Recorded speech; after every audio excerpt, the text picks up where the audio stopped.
Hi there mga kabudol! Welcome back to my channel, Jeng's Review Corner. So for this video, gusto ko ipakita sa inyo itong bagong product ng Red Ribbon.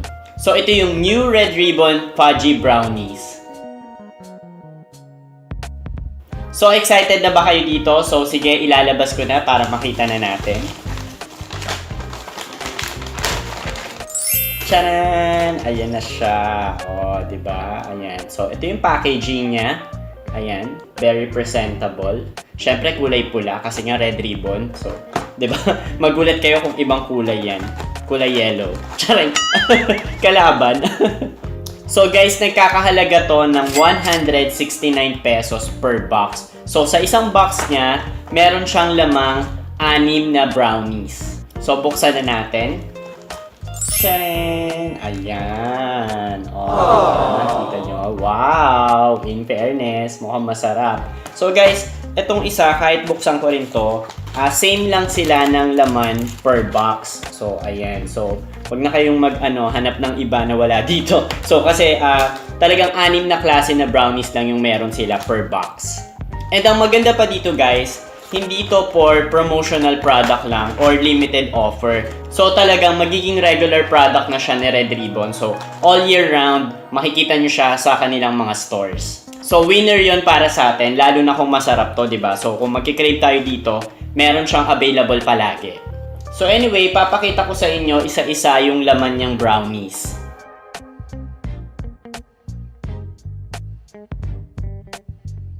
Ayan, kung nakikita nyo, in fairness, diba, ang lalaki nung size niya. Tapos nakabalot din siya ng plastic per piece. So kahit hindi mo pa siya kainin, okay lang kasi nakabalot naman siya ng plastic, so pwede mo siyang i-stock. So anyway, i-check na natin isa-isa para mapakita ko sa inyo. So yung unang flavor niya ng brownies, ayan. So I think this one guys is cookies and cream. Ayan o, kasi meron siyang mga toppings ng chocolate cookies, ayan, tapos meron din siyang white frosting. So, I guess masarap to, cookies and cream. So, sa mga mahilig ng ganitong flavor, ayan, meron sa inyong available. And then, next one is, ito gusto ko to. Ayan, so this is a plain chocolate brownie. Ayan, oh my god. It looks delicious and, ayan o, kita nyo, diba? Parang solid yung pagka-chocolate niya. So, gustong-gusto ko to. So, titikman natin yan mamaya. Excite na ako. So, next one is, ayan. This one, ayan. Diba? Ang ganda niya tignan. Very colorful. Magugustuhan ng mga bata yan. So, meron siyang mga sprinkles. Ayan. So, I guess, chocolate din yung brownie niya. Ayan. Diba? Tapos, next one is, pang-apat na flavor is, ito. Ayan. Criss-cross. So, I guess caramel or parang medyo coffee flavor yung caramel na nasa ibabaw na yan. Yung ginamit na pang criss-cross. Ayan. So, anyway, pang-lima, eto na. Ayan. Merong parang konting nuts at saka mallows and konting chocolate chips. Ayan. So, I think parang Rocky Road flavor. Parang ganon. So, anyway, last but not the least, pang-anim na flavor.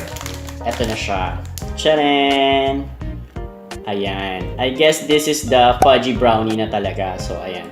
So, mukhang solid to So, excited na ba kayo mga kabudol tikman? So, sana lang masarap siya kasi talagang na-excite na ako dito.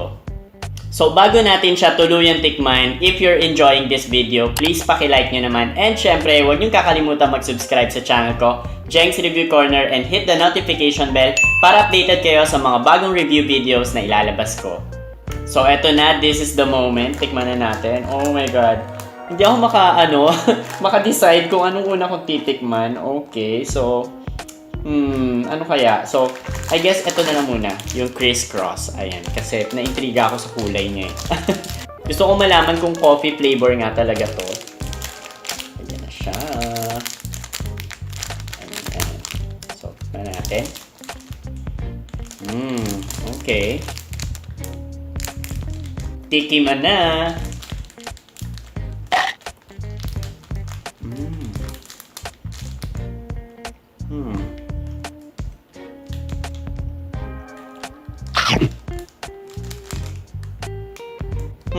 So guys, bago ko sabihin sa inyo ng tuluyan kung ano yung nalasahan ko dito, well, papaalala ko lang sa inyo na hindi to sponsored video. So talagang, tong alam nyo naman dito sa channel natin is honest review tayo palagi. So kung hindi talaga to masarap or nasasarapan ako, I can give you an assurance na talagang honest review to. So anyway, para dito sa unang brownie na natikman ko, tong crisscross, well, actually, parang normal brownie lang siya. Alam mo yun, parang, tignan nyo, ayan o. As you can see, ayan o. Diba, fudgy brownie siya, pero parang medyo, feeling ko lang, medyo dry siya for a brownie. And then, yung lasa niya, it's like a typical brownie. Alam mo yun, parang sakto lang talaga. Normal, ayun, ganun. Na, parang, parang okay. Okay naman, pero hindi siya ganun kasarap. Alam niyo yun, yung ganun. But don't worry kasi, unang piece pa lang naman to, or unang flavor pa lang naman to ng brownie. So, may 5 pa tayong pwedeng tikman. So, anyway, mamaya ko na tong ubusin kasi baka mamaya mabusog na ako eh. So, next natin is, okay, etong cookies and cream. Ayan o, diba? Well, sa itsura niya, mukha siya talaga masarap. So, anyway, buksan na natin. Ayan. Yung amoy niya, parang same lang din nung isa. So, anyway, tikman na natin.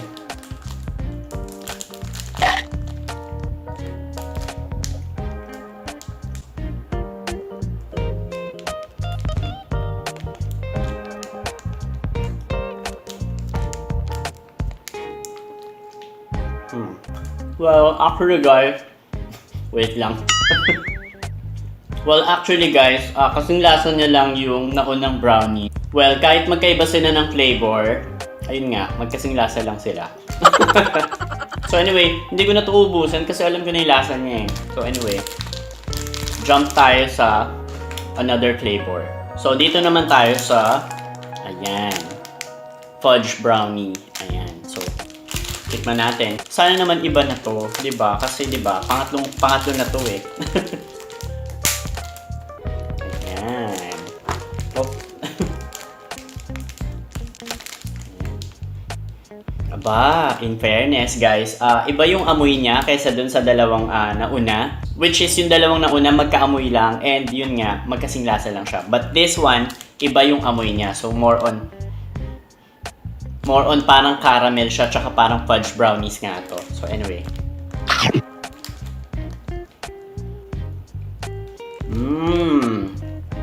Eto guys, in fairness, mas malinamnam siya kaysa dun sa naunang dalawa. Well, actually yung dalawa kasi talagang mas matamis siya. Ito medyo hindi masyadong matamis, so sakto lang to. And napansin ko, yung texture ng pagka-brownies nito, ayan o, yung pagka-brownie niya, mas thick siya, tapos mas malambot.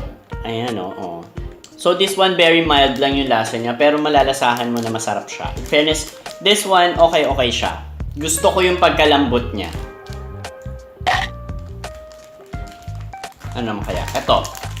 Try naman natin itong may sprinkles. Ayan. So, mukhang gusto ko nang unahan yung lasa nito. Feeling ko kasing lasa lang din to nung nauna, tsaka nung pangalawa. Nilagyan lang ng sprinkles. So, tikman natin. Tikman pa rin natin. Just to make sure. Ganun nga yung amoy niya. So, I guess yun nga. Well, for this one, yeah, mas makapal lang yung ibabaw niya kasi nga meron siyang sprinkles. Ayan. Pero yung lasa niya, same lang nung first and second brownie na natikman natin. So, ayun, there's nothing new about this. Yeah, it's a normal brownies and matamis siya. Ayun. So anyway, ano naman kaya susunod natin? Ano kaya dito sa dalawa? So, tikman muna natin ito. Ito na lang, yung Rocky Road. Ayan. Tikman natin. Okay.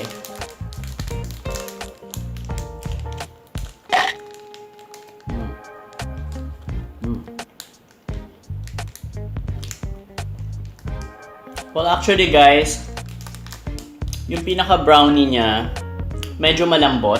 Katulad nitong pangatlong tinikman natin, tong fudge brownie.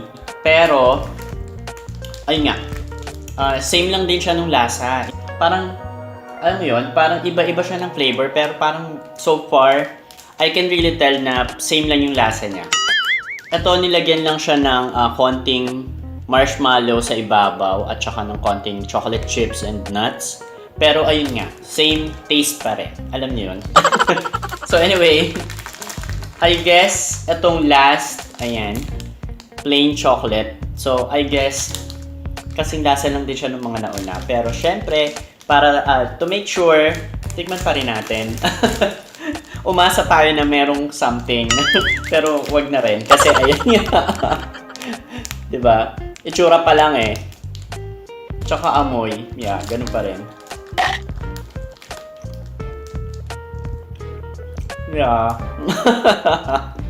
Ganun pa rin. So, anyway, I don't know kung ano nangyari kay Red Ribbon. Anim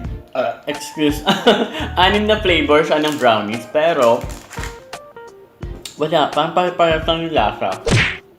And kung matitikman nyo siya mga kabudol, talagang sasabihin nyo na yeah, it's like a normal brownies. Alam nyo yun, parang natikman mo na siya dati, alam nyo yun, there's nothing new about this. So if you're going to ask me this product for 169 pesos, well, for me, for that price or for that amount of money, meron pa akong mabibili na mas ibang product ng brownies na much better dito. I'm not saying na hindi siya talaga masarap, pero alam mo yun, talagang parang feeling ko meron lang mas ibang brownie na mas better dito. So yeah, medyo I'm not into this product. Pero syempre, panlasa ko lang naman yun. Syempre, pwede nyo pa rin naman silang itry for yourself para masabi nyo kung talagang masarap siya.